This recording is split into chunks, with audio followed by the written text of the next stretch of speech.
5 lies your mind tells you when you're feeling depressed. So I can remember in high school very vividly one morning going to school and feeling like there was just this weight on my shoulder.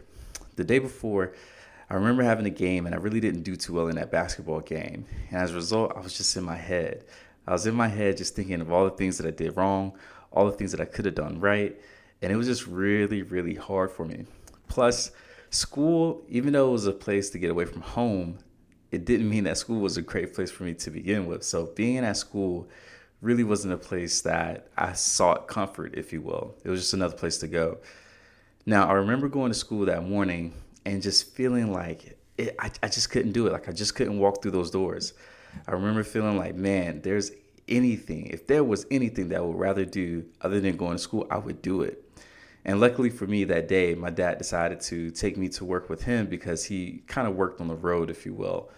So I remember that day vividly, and I remember all the things that my mind told me. And to this day, I can tell you the things that my mind told me then proved to not be true today. And that's why I want to go over in this podcast with you the 5 lies that your mind is telling you right now when you're feeling depressed. Because the thing is when you're feeling depressed, your mind is not in the right place. It's not in the right place that you need it to be in order to make the right decisions that you needed to make. I can actually, if you wanted to, I can hook you up to these machines in a doctor's office or in a hospital, and I can literally see the chemical imbalances in your brain showing me that you are going through something, showing me that you are depressed. So I want you guys to know that there is definitely a physical component to feeling depressed. It's not just something that's made up or something that we kind of just use to get out of whatever work or, let's say, responsibilities that we have. No, depression is real. And the lies that your mind will tell you during that time is real as well. Now, before I go into point number 1, make sure you subscribe to this podcast so you can get more gems like this, because these are the only places, or rather, these are the only gems that I've shared in my therapy sessions. So you can get these gems for absolutely free by just simply subscribing to this channel. Lie number 1 that your mind is telling you when you're feeling depressed is that you are the only one going through this. Now, I know it feels tough when, let's say, you're going through grief, you're going through, let's say, a breakup or divorce. Basically, when life is not going the way that you want it to go. I know that that can be tough because I've witnessed it in my personal life and I see it from my clients. But the thing is when we're going through tough times, whether it be grieving, a breakup, a divorce, or anything like that, we tend to isolate. We tend to get in our own bubbles and not reach out to people. We tend to believe that everyone's living this happy life except us. And social media does not help with that thought. So what do? We break down. As I said, we isolate, we suppress. We basically stay in this little bubble, this little cocoon until we feel ready to come out. But here's the thing. You staying isolated, you staying in that cocoon, all it's doing is compounding that depression to begin with. And that's where the problem starts. Now, Kristin Neff, she's one of the go-to people when it comes to self-compassion. And she says that there's these 3 areas of self-compassion, and I'll share them with you. One of them is self-kindness versus self-judgment. So we want to find ourselves speaking to ourselves the way that we would speak to a friend, right? Sometimes we can get in our own head and we'll just beat ourselves down into oblivion. We'll just really pummel ourselves with negative words or, as I said, self-judgment. And that does not help, okay? So we want to make sure we're speaking to ourselves the way that we would speak to a friend or even to a younger version of ourselves. Now, the second area of self-compassion is mindfulness versus over-identification. So basically not over-identifying with any emotion or any thought, but being able to just simply notice it, to objectively see these thoughts and these emotions. That's what we want to do when it comes to depression or the thoughts that comes with it. Now, the third area, which is tied to this lie, which makes this lie a lie, if you will, is common humanity versus isolation. When we start to understand that there are several other people, hundreds and thousands, honestly, millions of other people that are struggling with the same feeling, it gives us hope. It shows us that we can go and have this feeling and come out of it. We can have someone that we love pass and still have a great life to live, still have things to want to wake up to the next morning. But your mind would tell you that all of that stuff doesn't exist. Your mind would tell you that you're the only one in this big old world, in this big old universe that's struggling with this problem, and that makes you different. And that you shouldn't even try to overcome this feeling, that you should just accept it and just deal with it, right? That's not the case. When I tell you over 280 million people in this world deals with depression, that in itself should help you to be able to see that this feeling is common. It comes and it goes. And to give you help you to understand what that number looks like, right? 280 million. In the United States, there are 333 million people living in the United States. So basically 75% of the people in the United States, you could take that and extrapolate it across the world, but 75% of the people in the United States are dealing with depression. If you want to use that stat, right? That 280 million stat, right? So that's what it looks like. Okay. So again, that's across the world, not just the US, but I'm just giving that as an example. So what am I trying to say, guys? Your mind is going to play these tricks on you. And I want you guys to start to reach out to other people, whether it be a therapist like myself, it can be your best friend, it could be your spiritual counselor, whatever the case may be. Do not sit in this by yourself. That is what your mind wants you to do. And it wants you to do that because it wants you to avoid shame or judgment. And when you reach out to people, they're going to give you everything except that. So make sure you're reaching out to people. Lie number 2 that your mind is telling you when you're feeling depressed is that this feeling will never go away. That is the biggest lie, guys. And I'll tell you why. See, what happens is that we tend to believe that things like calmness, peace, happiness, joy, right? We tend to believe that this is just a natural state, that we are given these things. And as a result, we take these moments, these feelings for granted. And when you take something for granted, you don't take time to notice it or appreciate it. But what happens is when, let's say, tough times like depression or even anxiety, when those times come, we start to notice it because it disrupts our story, our narrative. It disrupts how we believe things should be. But that's the issue right there. We can only notice and appreciate when things are going bad, right? That's the only time we kind of wake up out of this dream, out of this slumber. We start to see like, oh, life isn't going the way that I want it. Something bad must be happening. But here's the thing. When you're feeling depressed, there are moments when that depression is not there, but you have to notice it. You have to see it, and that's where mindfulness comes in. I'll give you a great example. You may tell yourself, man, I'm feeling depressed because I lost someone, whether it be through death, divorce, whatever it is. Or maybe there's a goal that you had in mind. Maybe you applied for a job, you didn't get it. Maybe you've been trying to sell something within your business and it hasn't been going well. Maybe you asked someone out on a date and they told you no, right? There's so many different reasons. What I would tell you is that when you're feeling that feeling of depression, see if you can take 30 minutes and go for a walk. See if you can take an hour and speak to a friend. Maybe you even find yourself going on a vacation, whether it be a big one or a small one. And I guarantee for 10 minutes, for maybe even 30 minutes or even an hour, you're going to find yourself in a moment of bliss. You're going to find yourself in a moment of joy, happiness, peace, calmness. But the thing is you have to notice that. You have to be able to taste it and savor it, just like a little kid would savor an ice cream cone on a hot summer day. You have to be there. You have to be fully present. Depression is something that changes just like the weather. Your feelings are something that changes just like the weather. They come and they go, and they'll come again, and then they'll go again. But to believe that depression will never leave, that right there will create something called hopelessness.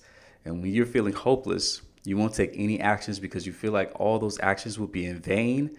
And your mind will tell you that it is best for you to conserve your energy so that you can deal with the real problem if one were to come. But here's the thing, you're dealing with the real problem now. So again, the biggest lie your mind would tell you is that this feeling will never go away. And if you use a technique called behavioral activation, that will help you to be able to see what you need to do to make these feelings go away. And to give you a quick insight of what that is, behavior activation is simple. Basically, when you do things that matter in your life, it creates a compounding effect.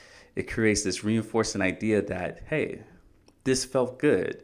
This jog, me talking to a friend, me, let's say, writing in my journal, these things, they felt good. So maybe I should do it again and again and again and again.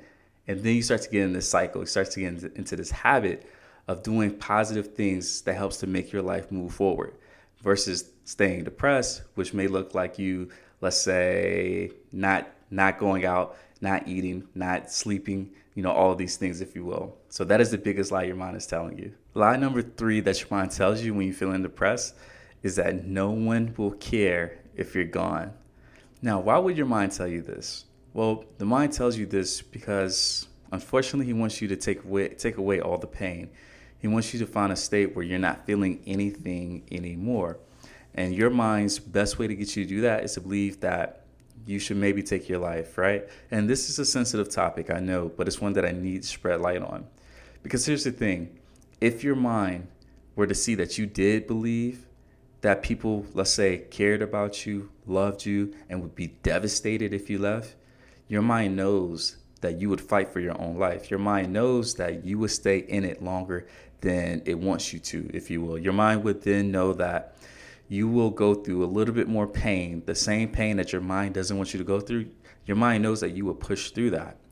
And the thing is when you push through that, you will develop something within you that's able to show you that you can get through tough times. But your mind doesn't want you to go through tough things. Your mind wants you to find comfort. Your mind wants you to do things that are easy and doesn't risk or jeopardize anything. And again, your mind will make this mirage. It will create this illusion, if you will, making you feel like no one cares about you. And that's not the case. I mean, think about it. Whenever you've seen someone pass, it could be even people over in Gaza. It can be people over in Africa. It could be people from anywhere in the world. When you hear of a tragedy, right? Let's say 20 people have died in a car crash or a bus wreck or train wreck, or there's been a mass shooting or something like that. Your heart goes out to those people, even though you've never met them. Life is a delicate thing, and it's something that should be cherished.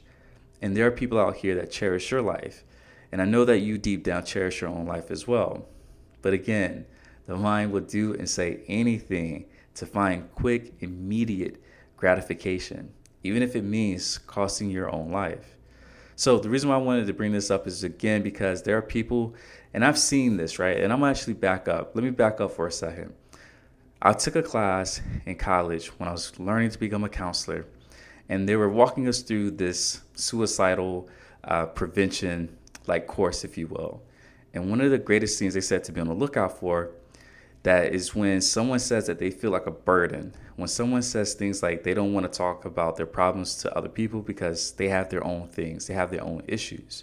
Basically, a core thing that would tell me as a therapist that someone is feeling depressed is when they say that they feel like a burden. Because someone feels like they're a burden, they're going to take that burden off their plate. And this is them being that burden, right? So they will remove themselves, whether it be temporarily or, unfortunately, permanently. And that's why I said there are people out here that cherish your life. And I want you to believe that, okay? So don't let the mind convince you of this. This is probably one of the biggest ones.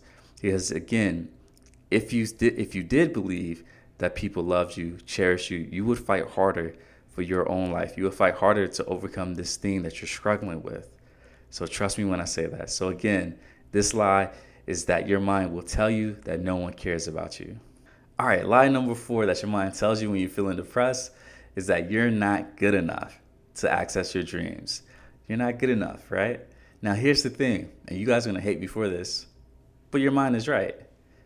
But the lie comes because they forgot one section. They forgot the end, right? The word yet. So I'll say this again. You're not good enough to accomplish your dreams yet.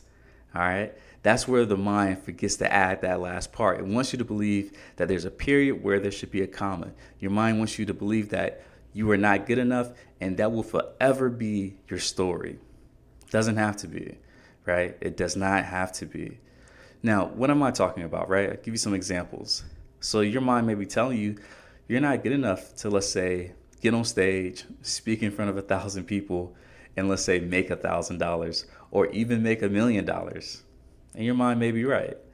Hell, that may even be true about me as of right now, right? And I like how I knew to say that, like as of right now. Because having a skill set, being able to develop, let's say, the psychology behind success, that is something that takes time. But time is on your side. You do have the ability to learn a skill that will then help you to accomplish a dream that you've been holding on to. I can even take this outside of entrepreneurship, business, career, and make it personal. You may want to go out there and make a lot of friends, maybe even get out there and start dating again. But because something has happened in your past, something traumatic, you may feel like you're not good enough to do something like that. And again, you're not good enough yet. That yet piece gives you hope. That yet part leaves a little bit of space for you to actually go and learn a skill, whether it be from a therapist like myself, a coach, or even just for you to practice. And from the practicing, from the coaching, from the therapy, you start to see that you actually had it within you the whole time to go out there and make friends, to date, or to accomplish whatever goal it is that you want to accomplish, right?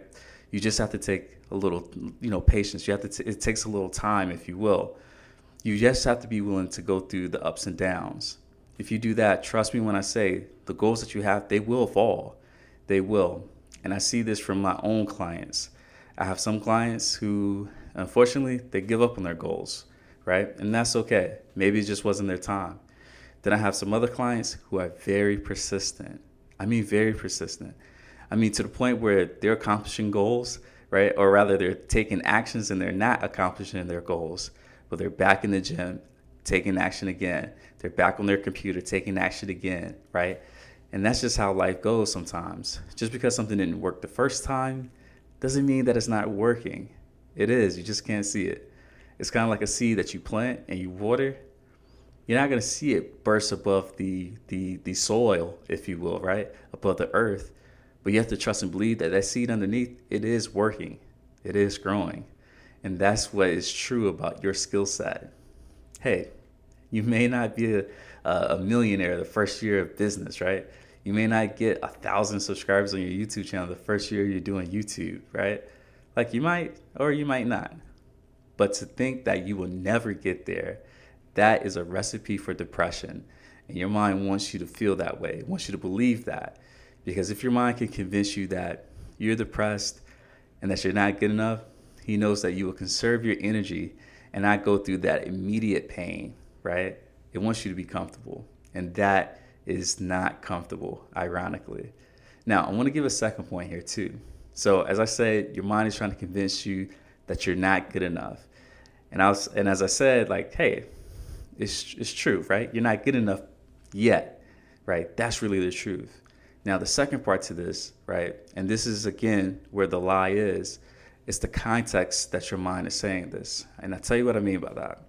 Right now, your mind is saying that you are not good enough in the context that you, Jonathan, you, Michael, you, Ashley, like you are not good enough.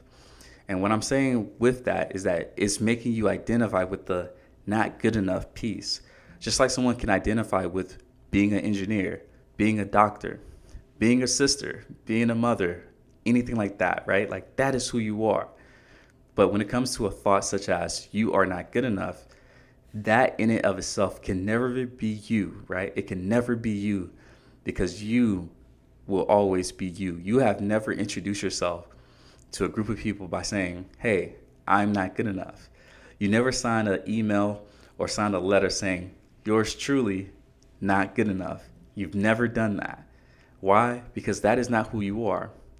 Your mind will try to convince you that you truly are not good enough. And if your mind does that, guess what you'll do? You'll do not good enough things. I love talking this talk because it's a way to help you to separate from the real you and the things that you think. Because think about it. If I were to ask you, what do runners typically do? You would say they typically run. If I were to ask you, what do readers typically do? You would say read. And if I were to ask you, what does not good enough people typically do? You would say not good enough things. That's why I'm trying to help you to preserve yourself, preserve your sense of identity, your sense of self. So again, you are not good enough is a lie in the context of this is who you are, right? Now, again, the first point that I made is that you are not good enough in terms of the skill, right? The skill set that you're trying to learn. Hey, your mind may be right for now, right? You're not good enough yet with public speaking. You're not good enough yet with, let's say, building a business. You're not good enough yet with creating, let's say, the perfect picture if you're a photographer, artist, or anything like that, right? So I want you guys to remember that. All right. So you're not good enough is a lie. And the fifth lie that your mind tells you when you're feeling depressed, and again, before I share this, make sure you subscribe to this channel because clearly if you made it this far, you're enjoying this content. But again, the fifth lie that your mind tells you when you're feeling depressed is that you'll just get depressed again. Now, what is the mind meaning by that? Why would the mind say that, right? Now, first off, I want to say, your mind, hey, it's actually right here, right? Like, you probably will get depressed again, but it's the context that your mind is saying this. Your mind is saying this in the context of hopelessness. It's saying in the context of why even bother going to therapy, taking your medication, speaking about your problems, journaling. Like, why do all of this when you're just going to get depressed again? And I'll tell you why. The reason why you should still do all these actions, going to therapy, taking your medication if you have to take medication, like the reason why you should do all these things is because it gives you a chance to live your life in between those depressive moments. Again, you're going to wake up one day and find that things are okay. Life is good, right? There's actually a sunshine outside and inside, right? And when I say inside your heart. But if you take those moments for granted, if you're not aware, if you're not practicing mindfulness, you would totally miss that and think that today is just another regular day. It's another boring day that I'm on this earth. But that's why you have to be present. That's why you have to be working actively through your depression. Because here's the thing, guys. Without pain, there can be no love. And without love, there can be no pain. So what I'm trying to say here is that, yes, you will feel depressed again because there's things in this world that you deeply care about and that you deeply love. To get rid of your pain, to get rid of the risk of ever becoming depressed again, I would have to take away all the things that you love, right? Because here's the thing. If you love someone and they pass, if you love someone and you break up, if you love a job and let's say you're not doing good at that job, or you have a moment of failure, or let's say you get fired or whatever the case may be, basically when the things you love are taken away from you or you have a setback, there's going to be a chance that you're going to feel a little sad, depressed, right? Frustrated. But that can only be because, again, you love something. Now, if I were to take all the love away from you, right, would you avoid feeling depressed? Yeah, probably. But is living a life with nothing to love a life that you want to live? I don't think so. One can actually argue if I took away all the love in your life, that right there would be depressing. So will you get depressed again? Hey, yeah. But here's the thing. You will be able to handle it, but also knowing that depression, sadness, that piece is very, very common. Going back to my first point, common humanity versus isolation, right? Knowing that we all will go through a tough time, knowing that we all will feel depressed at some moment. That right there is something that is helpful for us to be able to release some of the hatred, the negative self-talk that we put on ourselves when we feel depressed. Because what I typically see is people get angry at themselves when they're feeling depressed. And this is going to sound crazy, but they feel depressed when they're feeling depressed, right? It's like they're throwing salt on their own wounds. Like, come on, guys. Accept this feeling for what it is. It's supposed to be here for this time period. And everyone on this earth will go through a time of grieving, go through a time of loss, go through a time of pain. But your ability to deal with that pain, that right there is the complete game changer for you. So let me summarize these 5 lies that your mind tells you when you're feeling depressed. Again, the first lie is that you're the only one going through this. That's the biggest lie because everyone on this earth will or has experienced depression. And again, across the world, 280 million people have been diagnosed with depression. And if you need to think of, or need help thinking about what that number looks like, it's about 75% of the US. The second lie is that this feeling will never go away. And that's totally false. It may be false for 30 minutes. It can be false for, let's say, a year, right? Like your sadness, your depression, like that's not always a constant thing. It comes and it goes, but you have to be aware to see it. The third lie is that no one cares if you're gone. Your mind tells you that because he knows or she knows that if you believe the opposite, if you believe that people did care about you, you would actually get up and you would fight for your life. Lie number 4 is that you are not good enough to reach your dreams. And it's a lie because they forgot the last part, yet, right? They put a period where there should have been a comma. Yeah, you may not be good enough to reach your goals yet, to reach your dreams yet, but if you keep working, if you keep trying, you'll reach them. And then lie number 5 that your mind tells you when you're feeling depressed is that you'll just get depressed again. And here's the thing, your mind is actually right, but it's the context that they're saying this in. They're saying this from a standpoint of hopelessness, in terms of the point of giving up. And what I'm telling you is that, yes, you will feel depressed again, but that is part of the human experience. Because you love things, you will ultimately feel depressed when they're taken away from you. But from now and that point, that day, it could be decades, meaning you could experience decades of happiness and bliss.